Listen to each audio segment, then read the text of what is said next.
Assalamualaikum warahmatullahi wabarakatuh.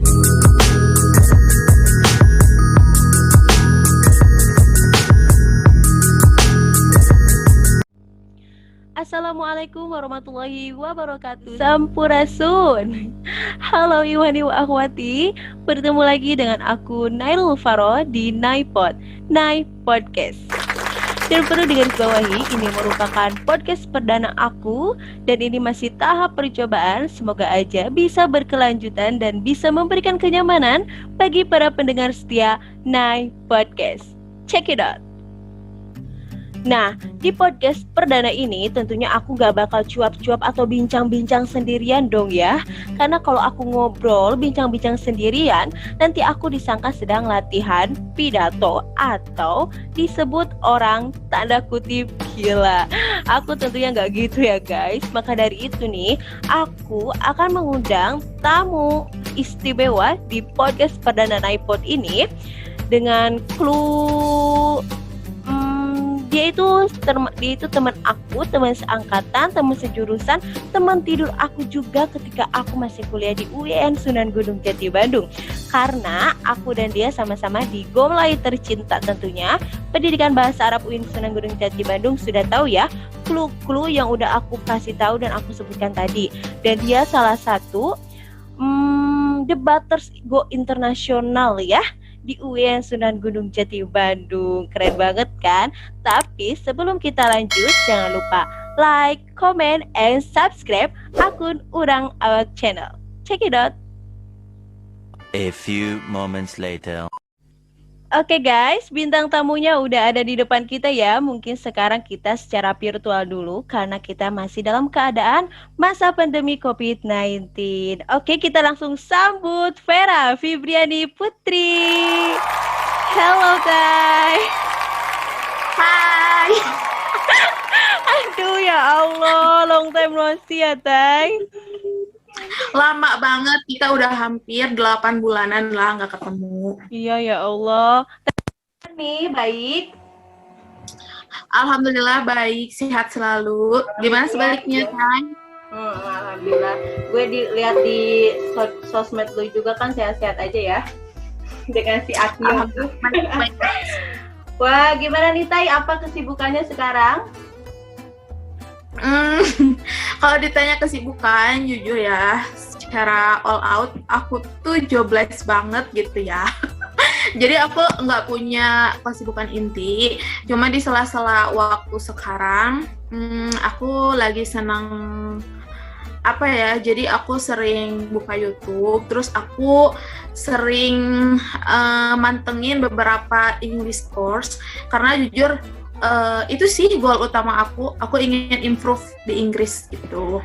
Tapi selain itu banyak juga sih hal-hal yang menurut aku kurang substansial, kayak aku nontonin vlognya artis atau aku scroll TikTok. Lebih banyak hal-hal yang useless-nya dibanding hal-hal yang mungkin substansial gitulah. Biasalah. Oke. Tapi Utai membuka itu ya open penerjemah bukan ya? Benar. Jadi teman-teman, bagi kalian yang mau pakai jasa terjemah Arab Indonesia atau Indonesia Arab, boleh pakai jasa aku, namanya Akio Translation. Nah, ya bagi teman-teman yang nyari jasa penerjemah, nanti aku cantumin ya Tay ya. Akun IG-nya Utai di deskripsi video ini ya. Dan kayak tadi yang udah aku sampein bahwasanya dia itu udah go internasional ya debaternya, jadi gak usah ragu lagi sama kebahasaan dia ya. Tadi kita tahu banget, gue kangen banget sih sama lu. Nah kan tadi tuh sekarang tuh di masa pandemi COVID-19 tuh banyak para mahasiswa, para pelajar itu yang mengeluh ya Teh ya. Nah, terus semangat juga karena mungkin mereka nggak bertatap muka langsung, nggak bisa say hello langsung sama teman-temannya atau sama dosen-dosennya ya, terutama mahasiswa. Nah, mungkin Utai punya nih tips-tips biar semangat meskipun masih masa pandemi gitu, Tay. Gimana Tay?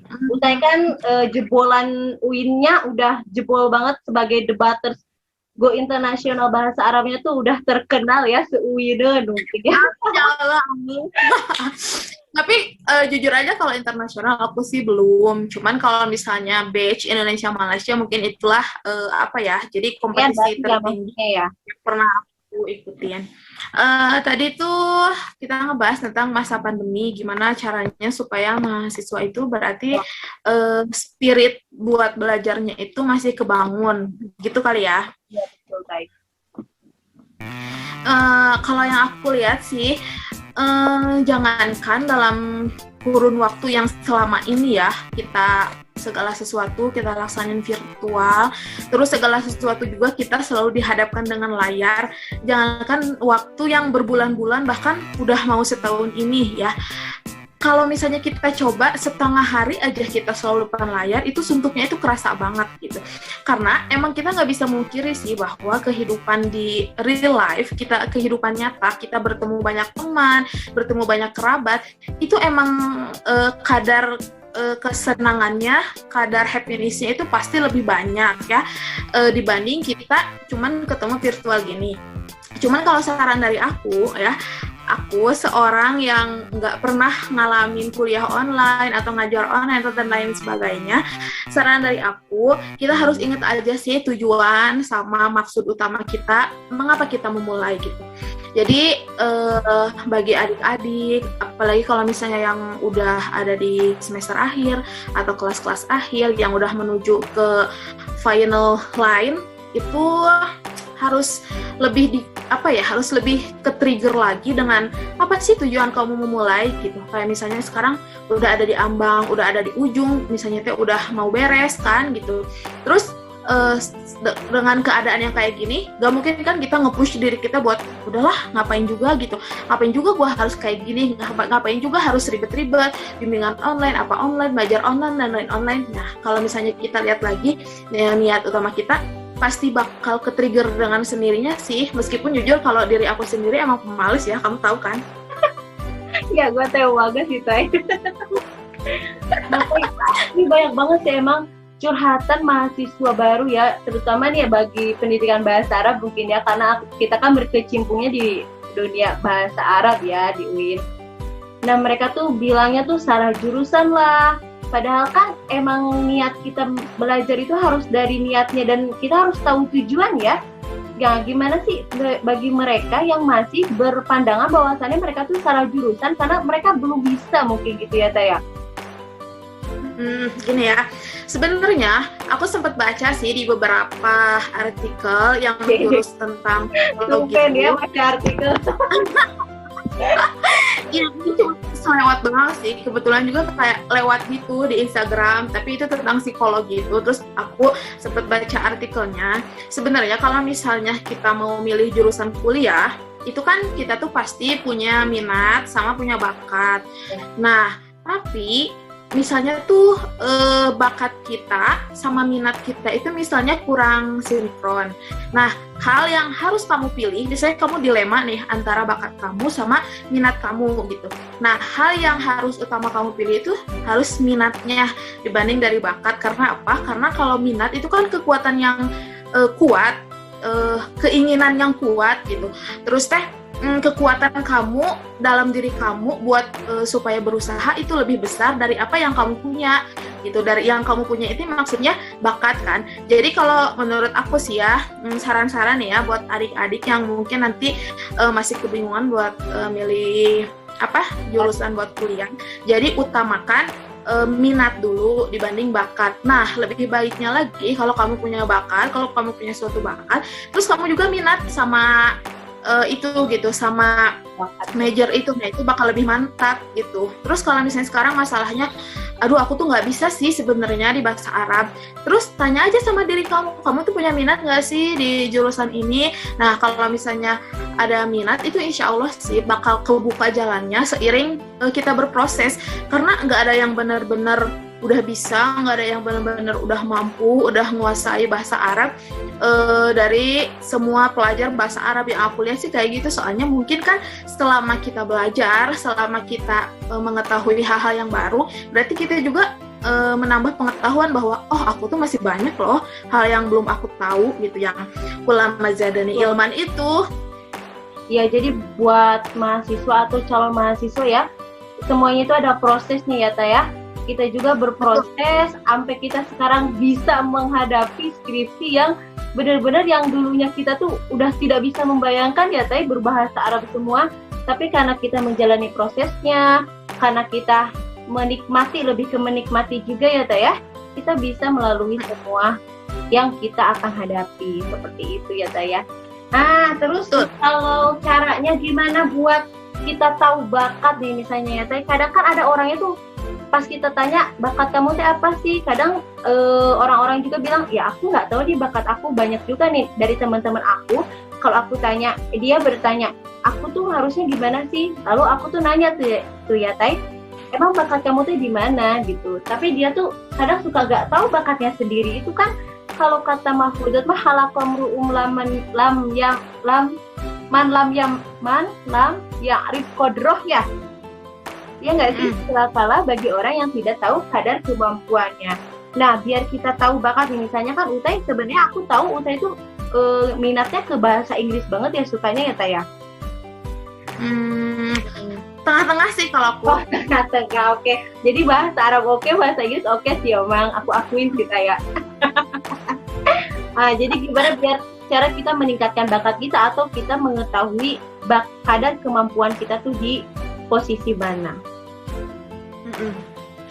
Pertama, mungkin karena minat sama bakat itu dua hal yang akan selalu relate sih. Mau kita sambungin dalam hal apapun, dua hal ini tuh pasti selalu beriringan, selalu bersama gitu, selalu berbarengan.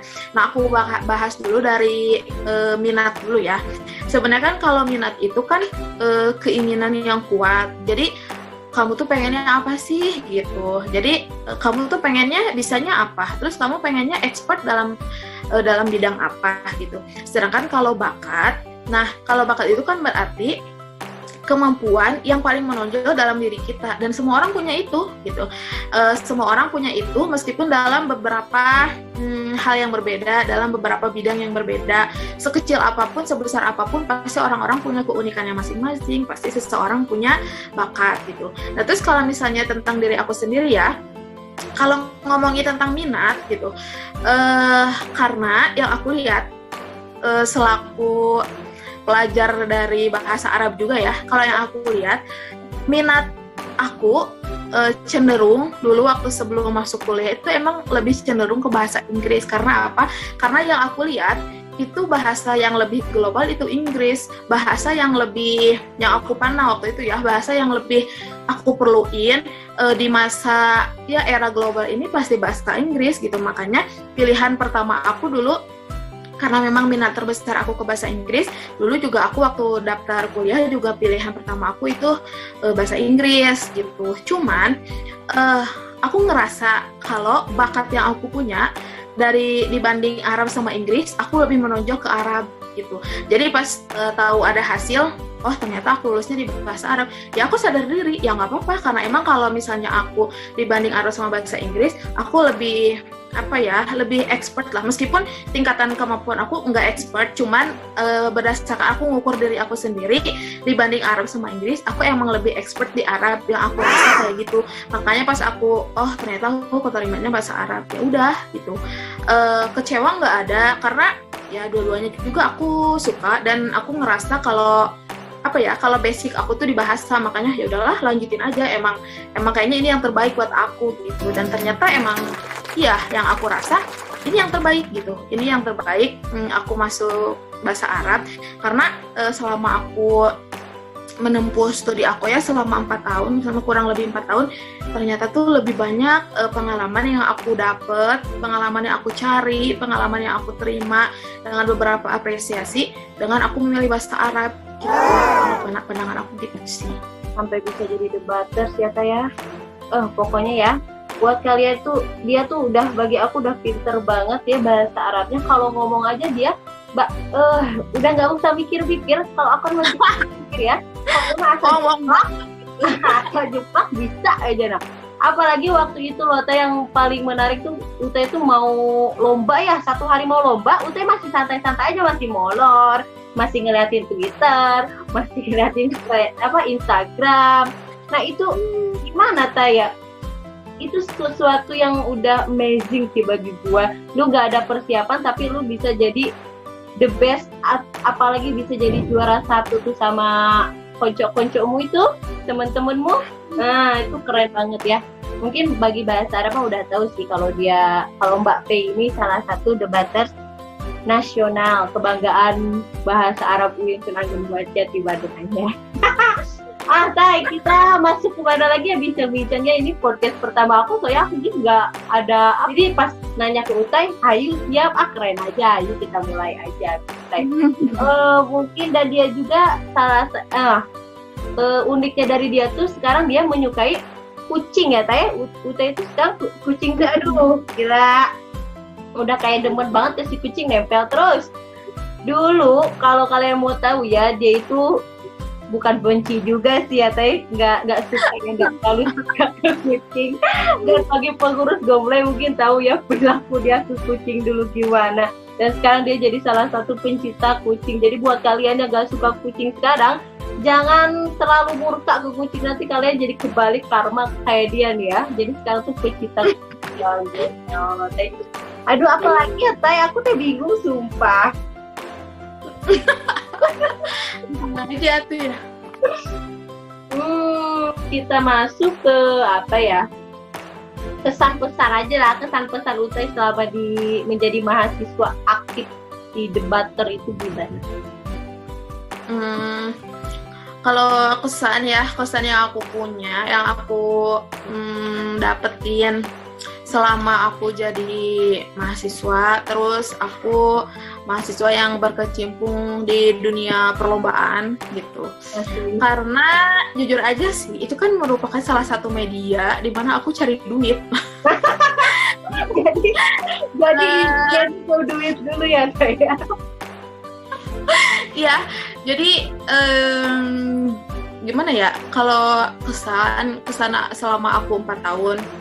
Terus selama 4 tahun itu, 3 tahunnya itu yang pokoknya dimulai aku dari semester 3-an, dari semester 2 menuju semester 3 itu aku mulai aktif, ikut-ikut lomba kayak gitu. Itu menyenangkan sih, meskipun ada hal-hal, ya pasti segala sesuatu kan ada kekurangan sama kelebihannya.